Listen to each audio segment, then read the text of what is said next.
Ang mga diskurso ni Kristo ng mga huling araw.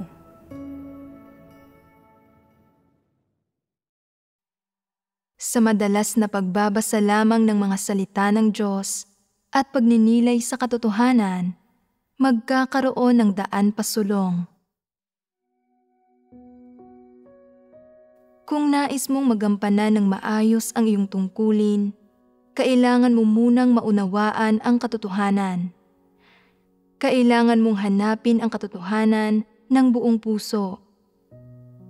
Sa paghahanap sa katotohanan, ang susi ay ang matutong pagnilayan ang mga salita ng Diyos. Ang layo ng gayong pagninilay-nilay sa mga salita ng Diyos ay para maunawaan ang tunay na kahulugan ng mga ito. Sa pamamagitan ng paghahanap mo mauunawaan ang kahulugan ng mga salita ng Diyos, kung ano ang hinihingi ng Diyos sa mga tao, at ang mga layunin ng Diyos na mahahanap sa kanyang mga salita. Kapag naabot mo ang gayong pagkaunawa, mauunawaan mo ang katotohanan. Sa sandaling maunawaan mo na ang katotohanan, madali nang maarok ang mga prinsipyo na dapat gumabay sa iyong pagsasagawa, at pagkatapos ay maisasagawa mo na ang katotohanan. Sa sandaling matutunan mo nang isagawa ang katotohanan, magsisimula ka nang pumasok sa katotohanang realidad. Sa gayong pagkakataon, mauunawaan mo ang mga bagay na hindi mo maunawaan noon. Makikilatis mo ang mga bagay na hindi mo malinaw na nakikita noon. At malulutas mo ang mga problema na dati ay imposible para sa iyo. Sa maraming bagay, magsisimula kang makatanggap ng inspirasyon at ng bagong kabatiran. Magbubukas sa iyo ang mga landas ng pagpapatupad at magagawa mong tuloy-tuloy na isagawa ang katotohanan. Ganito kaganap na makapapasok sa katotohanang realidad. Gayunpaman, kung hindi mo isinasapuso ang iyong tungkulin, ni hinahanap ang mga katotohanang prinsipyo, kung naguguluhan o nalilito ka, kung ginagawa mo lamang ang mga bagay sa pinakamadaling paraan para sa iyo, kung gayon, anong uri ng mentalidad ito? Ito ay paggawa ng mga bagay-bagay ng pabasta-basta. Kung hindi ka tapat sa tungkulin mo, kung wala kang pagpapahalaga sa iyong responsibilidad dito, o anumang pagpapahalaga na misyon mo ito, magagampanan mo ba ng maayos ang tungkulin mo? Magagampanan mo ba ang tungkulin mo ng pasok sa pamantayan? At kung hindi mo magagampanan ang tungkulin mo ng pasok sa pamantayan, makapapasok ka ba sa katotohanang realidad? Talagang hindi. Kung sa tuwing ginagampanan mo ang iyong tungkulin, hindi ka masigasig, ayaw mong magsikap, at iniraraos mo lang ang iyong tungkulin na parang hindi nag-iisip na tila naglalaro ka lang, hindi ba't problema ito? Ano ang mapapala mo sa pagganap ng iyong tungkulin sa ganitong paraan? Sa huli, makikita ng mga tao na kapag ginagampanan mo ang iyong tungkulin, wala kang pagpapahalaga sa responsibilidad, napabasta-basta ka, at iniraraos mo lang ang tungkulin. Kung magkagayon, nanganganib kang maitiwalag. Sinisiyasat ng Diyos ang buong proseso ng paggampan mo sa iyong tungkulin. At ano ang sasabihin ng Diyos? Sasabihin ng Diyos na hindi ka mapagkakatiwalaan at na dapat kang maitiwalag. At kaya, anumang tungkulin ang ginagampanan mo, mahalaga o karaniwan man ito, kung hindi mo isinasapuso ang gawaing ipinagkatiwala sa iyo o tinutupad ang iyong responsibilidad, At kung hindi mo ito itinuturing bilang atas ng Diyos, o inaako ito bilang sarili mong tungkulin at obligasyon, palaging ginagawa ang mga bagay-bagay ng pabasta-basta. Kung gayon, magiging problema ito. Hindi mapagkakatiwalaan. Tutukuyin ang dalawang salitang ito kung paano mo ginagawa ang iyong tungkulin. Ang ibig sabihin ng mga ito ay na hindi naaayon sa pamantayan ang iyong pagganap sa iyong tungkulin at na itiniwalag ka at sinasabi ng Diyos na hindi pasok sa pamantayan ang karakter mo. Kung ipinagkatiwala sa iyo ang isang bagay, pero ito ang saloobin mo rito at ganito mo ito pinangangasiwaan, aatasan ka pa ba ng karagdagang mga tungkulin sa hinaharap? Maipagkakatiwala ba sa iyo ang anumang bagay na mahalaga? Hinding-hindi. Maliban na lang kung magpakita ka ng tunay na pagsisisi. Gayunpaman, sa kaibuturan, palaging magkikimkim ng kaunting kawalan ng tiwala at kawalan ng kasiyahan ang Diyos sa iyo. Magiging problema ito, hindi ba? Maaari kang mawalan ng anumang pagkakataong gampanan ang iyong tungkulin at maaaring hindi ka maliligtas.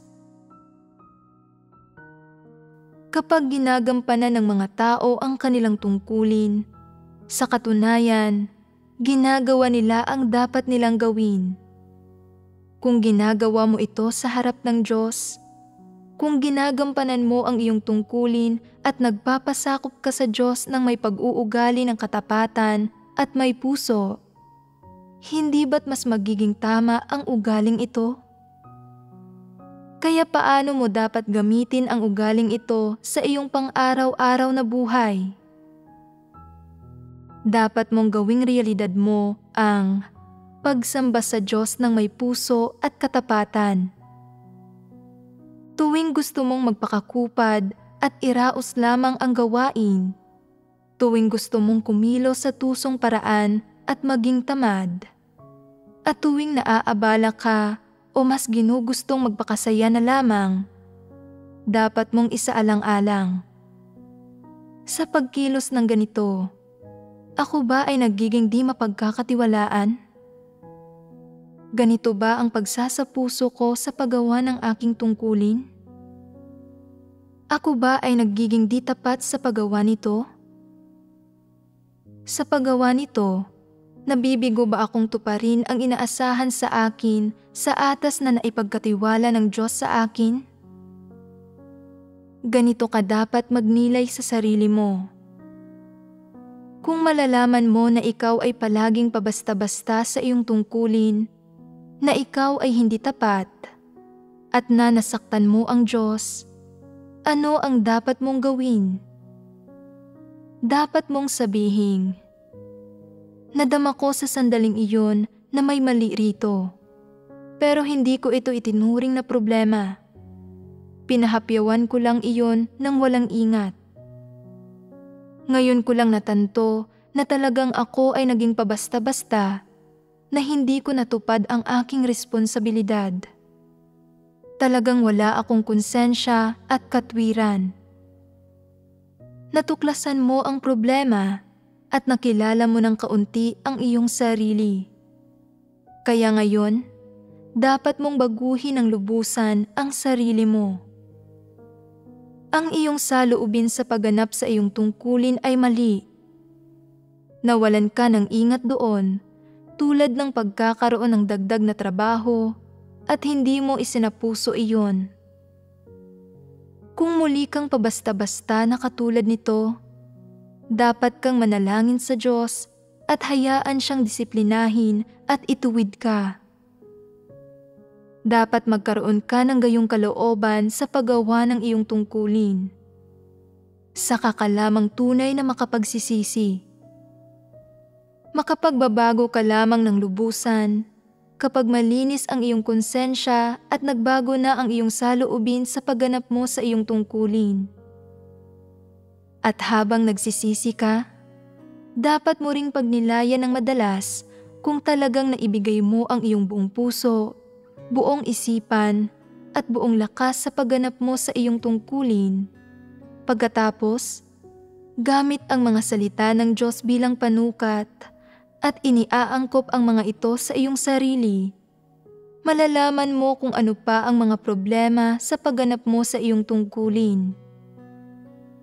Sa patuloy na paglutas ng mga problema sa ganitong paraan, nang ayon sa salita ng Diyos, hindi ba't ginagawa mong realidad ang pagganap mo sa iyong tungkulin ng buong puso, isip at lakas? Sa paggampan mo sa iyong tungkulin sa gayong paraan, hindi ba't nagagampanan mo na ito ng buong puso, isip at lakas? Kung wala nang anumang pagtatalo sa iyong konsensya, kung magagawa mong matugunan ang mga kalifikasyon at magpakita ng katapatan sa pagganap ng iyong tungkulin, saka lamang tunay na magkakaroon ng kapayapaan at kagalakan sa puso mo. Ang pagganap ng iyong tungkulin ay magiging tila ganap na likas at may katwiran, sa halip na isang karagdagang pasanin, at hindi na parang isang trabahong ginawa para sa ibang tao. Sa paggampan ng isang tungkulin sa ganitong paraan, nasisiyahan ang pakiramdam mo, at pakiramdam mo ay namumuhay ka sa piling ng Diyos. Ang pag-asal ng ganito ay nagdudulot ng kapayapaan ng isip. Hindi ba't gagawin ka nitong mas tao at hindi gaanong parang isang zombie? Madali bang umasal ng ganito?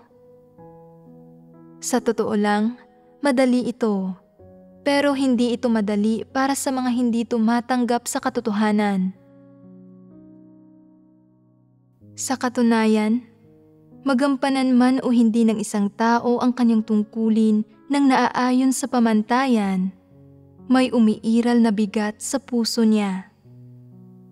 Kung palagi siyang nakikinig sa mga sermon, palaging nagbabasa ng salita ng Diyos, at palaging nakikipagbahaginan sa iba, kahit na mababaw lang ang kanyang pagkaunawa sa katotohanan, kahit papaano ay mauunawaan niya ang ilang doktrina.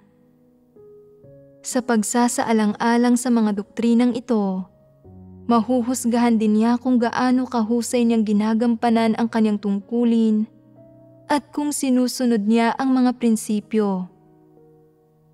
Ang kalinawan na ito ay maaaring makamtan ng lahat ng may konsensya at katwiran. Maraming beses, kapag ginagampanan ng mga tao ang kanilang mga tungkulin, ginagawa nila ito ng pabasta-basta. Hindi nila inilalaan ang kanilang buong lakas, lalong hindi nila hinahanap ang katotohanan at hindi sila kumikilos ayon sa mga prinsipyo. Ano man ang mga tungkulin nila, nagbubulag-bulagan sila. Bagamat maaaring may nakikita silang problema, hindi sila naghahangad na makahanap ng solusyon. Bagkus, ay kumikilos sila na parang hindi nila problema ito at gumagawa ng mga padalos-dalos na pagtatangka upang lutasin ito. Sa puso nila, tingin nila ay hindi na kailangan pang pahirapan ang kanilang sarili, hindi na kailangan pang maging masigasig sa bagay na ito. Gayunpaman, ang pagpapaunlak sa kanilang sarili sa ganitong paraan ay nagiging sanhi ng bahagyang paglala ng kanilang lagay. Kung gagampanan mo ang tungkulin mo nang walang pakiramdam ng pasanin, hindi maiiwasang magiging pabasta-basta ang puso mo. Hindi nito makakayanang umako ng mga responsibilidad, lalo na ang maging tapat. Bilang resulta, ipagkakait ang kaliwanagan at patnubay ng banal na espiritu. Palagi kang sumusunod sa mga naitatag ng prinsipyo at regulasyon nang walang anumang bagong liwanag o kabatiran walang ibang ginagawa kundi iraos lang ang tungkulin. Ang paggampan sa tungkulin mo sa gayong paraan ay walang kabuluhan. Kahit na nagtatrabaho ka, hindi ito sapat. Kung maging ang pagtatrabaho mo ay hindi sapat, maaari ka bang maging isang tapat na trabahador? Hinding-hindi. Ang mga nagtatrabaho ng hindi sapat ay maaari lamang itiwalag. Ang ilang taong magulo ang isip ay walang kahit katiting na pagkaunawa sa katotohanan. Iniisip nila na ang simpleng paggampan sa kanilang tungkulin ay pagsasagawa sa katotohanan. Iniisip nila na sa simpleng paggampan sa kanilang tungkulin, isinasagawa na nila ang katotohanan. Kung tatanungin mo ang gayong tao, maisasagawa mo ba ang katotohanan?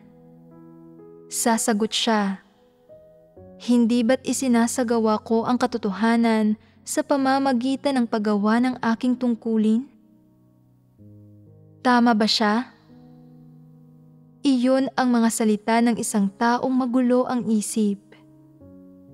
Upang magampanan ang iyong tungkulin sa pinakamababa, dapat mong ibigay ang iyong buong puso, isip at lakas dito para epektibong maisagawa ang katotohanan.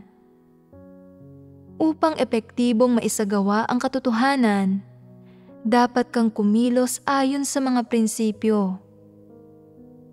Kung pabasta-basta mong gagawin ang tungkulin mo, wala itong tunay na epekto. Hindi mo ito matatawag na pagsasagawa sa katotohanan. Ito ay walang iba kundi pagtatrabaho lamang. Malinaw na nagtatrabaho ka lamang. Iba ito sa pagsasagawa sa katotohanan. Ang pagtatrabaho ay simpleng paggawa ng mga bagay-bagay na nakalulugod sa iyo ayon sa sarili mong kagustuhan, habang binabaliwala ang lahat ng bagay na hindi ka nasisiyahang gawin. Ano man ang mga paghihirap na nararanasan mo, hindi mo kailanman hinahanap ang mga katotohanang prinsipyo. Sa panlabas, maaaring mukhang ginagampanan mo ang iyong tungkulin, pero ang lahat ng ito ay pagtatrabaho lamang. Ang sino mang hindi gumagampan sa kanyang tungkulin sa pamamagitan ng pagkilos alinsunod sa mga katotohanang prinsipyo ay walang anumang nakakamit kundi ang magtrabaho. Sa pamilya ng Diyos, maraming tao ang nagtatangkang gampanan ang kanilang tungkulin sa pamamagitan ng pagtitiwala sa mga kuro-kuro at imahinasyon ng tao. Maraming taon silang nagpapakapagod nang wala namang napapala. Hindi nila maisagawa ang katotohanan o hindi sila makakilos ayon sa mga prinsipyo sa pagganap ng kanilang tungkulin. Sa makatwid, kung ang mga tao ay madalas kumikilos ayon sa sarili nilang kagustuhan at gumaganap sa kanilang mga tungkulin ayon sa sarili nilang kagustuhan, kahit na hindi sila gumagawa ng masama, hindi rin ito itinuturing na pagsasagawa sa katotohanan. Sa huli, ang paggawa nila sa loob ng maraming taon ay hindi nagbibigay daan sa kanila na maunawaan ang anumang bagay sa katotohanan at wala silang mga patotoong batay sa karanasan na maibabahagi. Bakit ganito? Ito ay dahil hindi tama ang mga layuning gumagabay sa mga taong ito para magampanan ang kanilang tungkulin. Ang dahilan ng paggampan nila sa kanilang tungkulin ay tiyak na para makatanggap ng mga pagpapala. Nais nilang makipagkasunduan sa Diyos. Hindi nila ginagampanan ang kanilang tungkulin para lang makamit ang katotohanan. Ginagampanan nila ang kanilang tungkulin dahil wala silang ibang pagpipilian. Sa kadahilanang ito, palagi silang nalilito at iniraraos lang nila ang tungkulin ng pabasta-basta. Hindi nila hinahanap ang katotohanan, kaya pawang pagtatrabaho lamang ang mga ito. Gaano man karaming tungkulin ang ginagampanan nila, walang tunay na epekto ang mga kilos nila. Hindi ganito ang kalagayan ng mga may takot sa Diyos sa kanilang puso. Palagi silang nagninilay-nilay kung paano kumilos ayon sa mga layunin ng Diyos at kung paano kumilos para sa ikabubuti ng pamilya ng Diyos at ng kanyang mga hinirang na tao. Palagi nilang taimtim na pinag-iisipan ang tungkol sa mga prinsipyo at resulta. Palagi silang nagsisikap na isagawa ang katotohanan at ipakita ang pagsunod sa Diyos. Ito ang tamang saloobin ng puso. Ito ang mga taong naghahanap sa katotohanan at nagmamahal sa mga positibong bagay. Ang ganitong uri ng tao, kapag ginagampanan ang kanyang mga tungkulin, ay tinatanggap ng Diyos at tumatanggap ng kanyang papuri. Bagamat yaong mga hindi nagmamahal sa katotohanan ay maaaring tila gumaganap ng kanilang tungkulin, hindi nila hinahanap ang katotohanan kahit kaunti. Kumikilos sila ayon sa sarili nilang kagustuhan at gumagawa lang ng mga bagay na iwas sa anumang desbentaha at mga bagay na kapakipakinabang sa kanilang sarili. Nagsisikap lang sila ng kaunti at iniiwasan ang anumang paghihirap. Pero gusto pa rin nila ang pagsang-ayon ng mga hinirang ng Diyos at ang isang magandang reputasyon. Kung ito ang pinagtutuon ng pansin ng puso nila, magagampanan ba nila ang kanilang mga tungkulin ng ayon sa pamantayan? Siguradong hindi. Bagamat tila ginagampanan ninyo ang inyong tungkulin sa panlabas, ang totoo ay hindi namumuhay sa harap ng Diyos ang puso ninyo. Kung lahat ng atensyon ninyo ay ganap na nakatutok sa mga pansariling pagpapakana at kalkulasyon, hindi ka man lang makakausad kahit na maraming taon ka nang nananalig. Bagamat madalas kayong nagtitipon, kumakain at umiinom ng mga salita ng Diyos ng sama-sama, nakikinig sa mga sermon at nagbabahaginan, sa sandaling isara ninyo ang aklat ng mga salita ng Diyos at umaalis kayo sa inyong tagpuan, walang salita ng Diyos ang nananatili sa puso ninyo. Wala ni isa sa mga salita ng Diyos, ni isang salita ng katotohanan ang namamalagi sa puso ninyo. Kung minsan ay isinusulat ninyo ang kanyang mga salita sa isang kwaderno, pero hindi naman ninyo isinasapuso ang mga ito at nakakalimutan ninyo ang lahat sa isang kisap mata. Bukod pa roon, hindi ninyo kailanman pinagninilayan ang katotohanan sa salita ng Diyos sa inyong pang-araw-araw na buhay. Sa paggampan ng inyong tungkulin, hindi ninyo kailanman hinahanap ang mga katotohanang prinsipyo. Anumang mga paghihirap ang nakakaharap ninyo, pinanghahawakan ninyo ang isang pabasta-bastang pag-uugali. Kahit nasa gitna ng pagpupungos, kailanman ay hindi kayo nananalangin sa Diyos o naghahanap sa katotohanan. Sa ganitong sitwasyon, hindi kayo mukhang naiiba sa mga walang pananampalataya.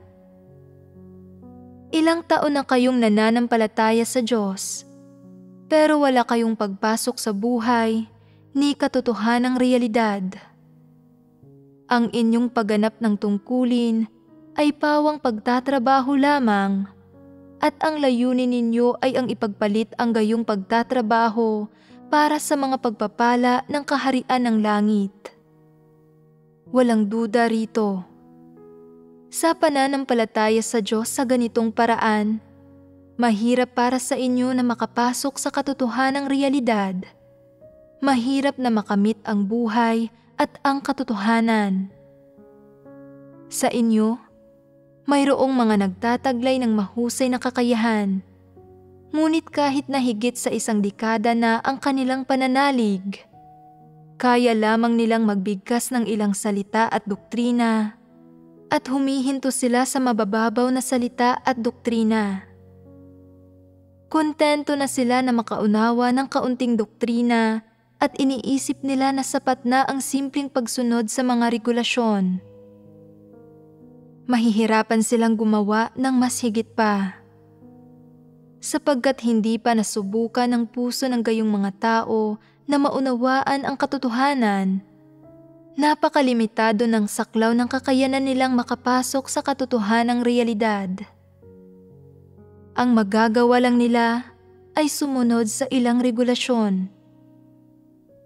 Kung tatanungin kayo kung paano ninyo dapat isagawa ang katotohanan sa paggampan ng inyong tungkulin, marahil ay sasabihin ninyo, manalangin ng higit pa, kusang tumanggap ng pagdurusa. Habang ginagampanan ang inyong tungkulin, huwag maging tamad o pabasta-basta.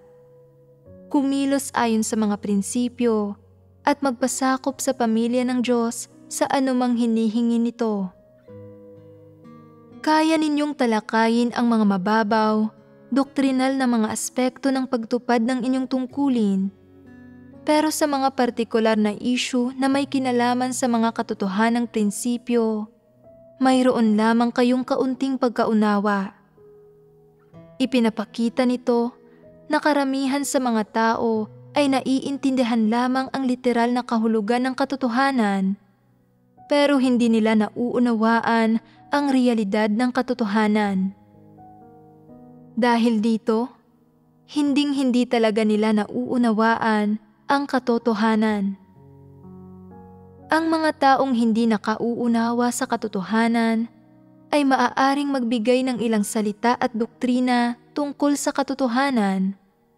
Pero dapat ba nating ikonsidera na nakapagkamit sila ng katotohanan? Kaya, ano ang dapat ninyong pagtuunan sa hinaharap? Dapat kayong mamuhay ng normal na espiritual na buhay, nagdarasal, nagtitipon, kumakain at umiinom ng mga salita ng Diyos, nakikinig sa mga sermon, at umaawit ng mga himno para purihin ang Diyos. Dagdag pa sa panlabas na pagsunod sa mga pagsasagawang ito, hindi ninyo dapat ipagpaliban ang inyong tungkulin. Sa halip, ay dapat ninyo itong gampanan ng maayos.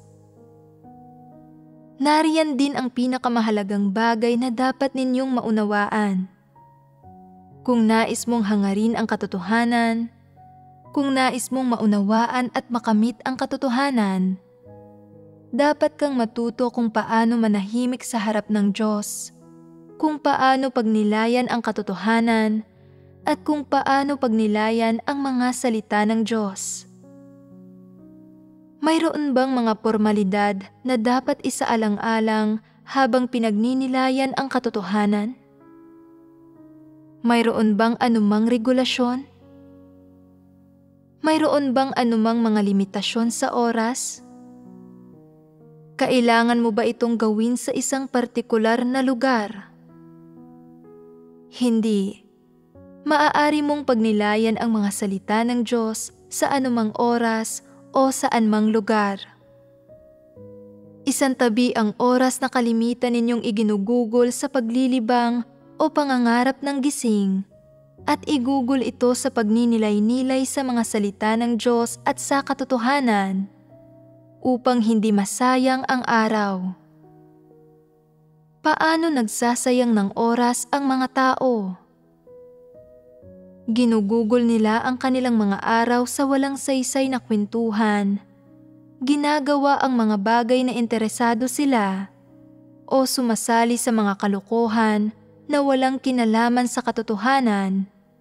At kapag wala na silang ibang gagawin, nag-iisip sila ng mga walang kabuluhang bagay at mga bagay na nangyari na. Iniisip nila kung ano ang maaaring mangyari sa hinaharap, kung nasaan ang kaharian sa hinaharap at ang impyerno, at iba pa.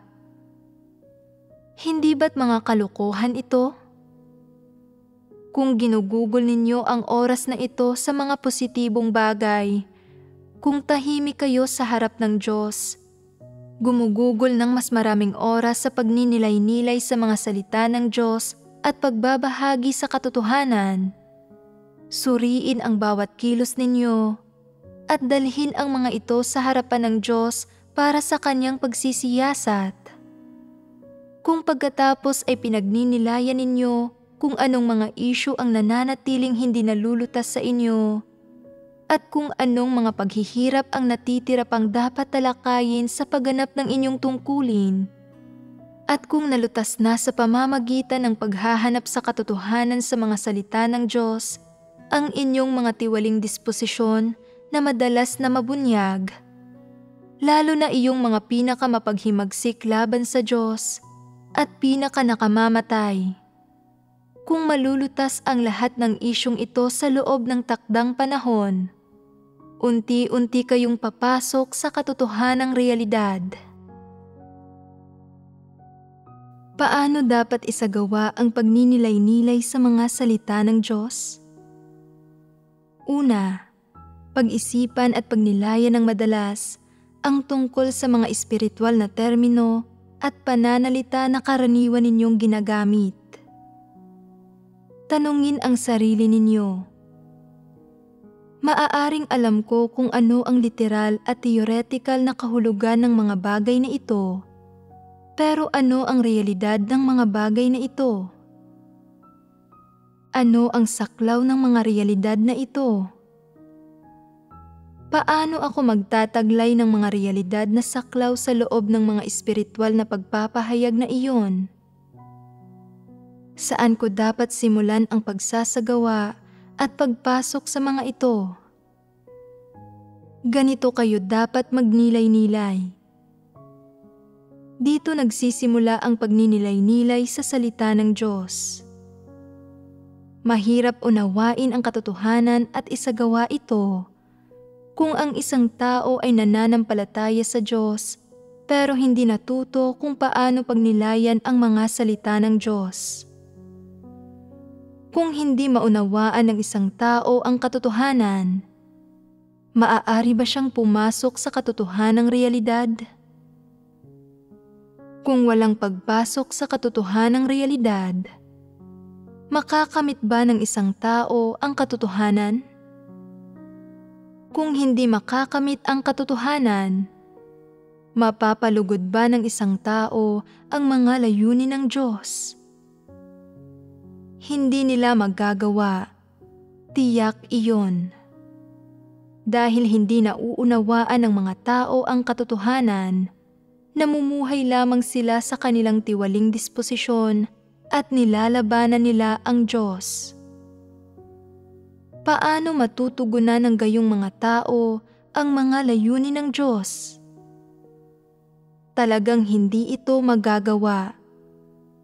Kung gayon, paano pagninilayan ng isang tao ang mga salita ng Diyos? Halimbawa, kapag isinasaalang-alang mo ang madalas ulitin na pariralang, pagkatakot sa Diyos at pag-iwas sa kasamaan, ito ang dapat mong pagnilayan. Ano ang pagkatakot sa Diyos? Ang pagsasabi ba ng mali ay katumbas ng hindi pagkatakot sa Diyos? Masama ba ang pagsasalita ng ganoon? Itinuturing ba iyon ng Diyos na isang kasalanan? Aling mga kilos ang masama? Ang aking mga kaisipan, layunin, ideya at opinyon, ang motibo at pinagmumula ng aking mga salita at kilos, at ang iba't ibang disposisyon na nabubunyag sa akin, naaayon ba ang lahat ng ito sa katotohanan? alin sa mga ito ang sinasang-ayunan ng Diyos at alin ang kinasusuklaman niya? Alin ang kinokondena niya? Sa anong mga bagay malamang na makagawa ng malalaking pagkakamali ang mga tao? Ang lahat ng ito ay nararapat pagnilayan. Karaniwan ba para sa inyo na pagnilayan ang katotohanan? Hindi kami gumugugol ng maraming oras sa pagninilay-nilay sa katotohanan. Kadalasan, hindi kami aktibong nag-iisip. Isipin ninyo kung gaano karaming oras na ang nasayang sa paglipas ng mga taon. Gaano ninyo kadalas naiisip ang mga bagay na may kaugnayan sa katotohanan, sa pananampalataya sa Diyos, sa buhay pagpasok, at sa pagkatakot sa Diyos at pag-iwas sa kasamaan. Napag-isipan na ba ninyo ng mabuti ang mga bagay na ito? Kapag napagnilayan ninyo ang mga salita ng Diyos hanggang sa punto ng pagkaunawa sa katotohanan at pagsasagawa nito alinsunod sa mga prinsipyo, iyon ang panahon kung kailan magsisimula kayong makakita ng bunga at kung kailan kayo makapapasok sa buhay. Hindi pa kayo marunong magnilay-nilay sa mga salita ng Diyos, ni hindi pa ninyo naunawaan ang katotohanan. Hindi pa kayo nakapasok sa buhay. Kailangan ninyong pagsikapan ito at huwag sayangin ang inyong oras. Tulad ng kapag ang isang tao, gaano man katanda, ay nagsisimulang mag-isip tungkol sa kung paano matuto ng isang propesyon, kung paano kumita ng pera at suportahan ang kanyang pamilya, kung paano mamuhay ng maganda, kung paano tratuhin ang iba, kung ano ang magiging hitsura ng kanyang kinabukasan, at iba pa. Nangangahulugan ito na lumago na ang pag-iisip ng taong ito at nagsisimula na siyang mamuhay nang hindi umaasa sa iba.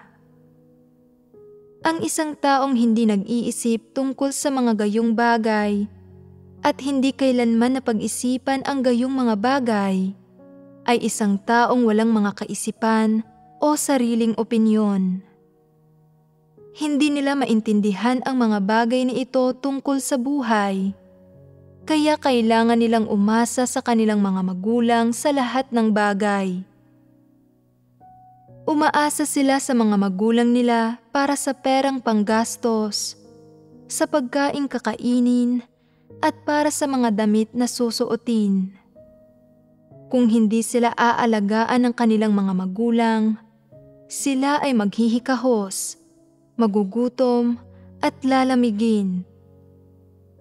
Maaari bang mamuhay ng nakapag-iisa ang gayong tao? Isa ba itong tao na may sapat ng gulang? Nasa ang antas na kayo ngayon? Nasa hustong gulang na ba ang inyong pananalig? Ngayon, kung walang magdidilig sa inyo, kung hindi mangangaral sa inyo ang itaas, kung walang gagabay sa inyo, at sa halip ay hahayaan kayong kumain at uminom ng mga salita ng Diyos at makinig sa mga himno ng mag-isa, magkakaroon ba kayo ng buhay pagpasok? Maisasagawa ba ninyo ang katotohanan? Magagampanan ng maayos ang inyong tungkulin at makakikilos ayon sa prinsipyo? Hindi. Narito ang problema. Nangangahulugan ito na napakababa pa rin ng tayog ninyo. Hindi man lang ninyo magampanan ng maayos ang inyong tungkulin at wala pa kayo sa hustong gulang. Sa mga kasalukuyang sitwasyon, kung may namumuno at nagpapastol sa inyo, maaari kayong manampalataya sa Diyos at gumampan sa inyong tungkulin. Mayroon kayong wangis ng isang taong may pananalig. Subalit kung sa hinaharap ay walang sino mang gagabay sa inyo, hindi ba't mabubunyag kung kaya ninyong manindigan at tuparin ng tama ang inyong tungkulin at kung gaano karaming katotohanang realidad ang natamo ninyo? Kung hindi ninyo napagtatanto na wala kayong katotohanang realidad hanggang sa dumating ang oras na iyon, hindi ba't nakababahala ito? Napaka mapanganib nito. Kapag nahaharap ka sa mga pagsubok, hindi ka matututo kung paano manindigan sa iyong patotoo at hindi ka matututo kung paano palugurin ang mga layunin ng Diyos. Hindi ka magkakaroon ng landas, ng direksyon sa puso mo, at walang katotohanan ang mag-uugat sa loob mo. Kung gayon, paano ka makakapanindigan? Kung hindi mo taglay ang katotohanang realidad, malamang na matitisod ka kapag nahaharap ka sa mga tukso. Kapag nakakatagpo ka ng mga huwad na lider o antikristo na gumagawa ng masama at nagtatangkang hadlangan ang gawain ng iglesia, hindi mo makikilala ang totoong sila at hindi ka makakawala sa kanilang pagkakahawak. Kung magagawa mo pa ring sumunod sa gayong mga huwad na lider at antikristo, magkakaproblema ka. Ibubunyag ka ng dalawang katanungang ito at manganganib kang maitiwalag. Sa makatwid, ang pananalig sa Diyos ay nangangailangan na patuloy mong pagbulay-bulayan ang salita ng Diyos at pagnilay-nilayan ang katotohanan. Sa ganitong paraan ka makapapasok sa katotohanang realidad at makapagkakamit ng katotohanan.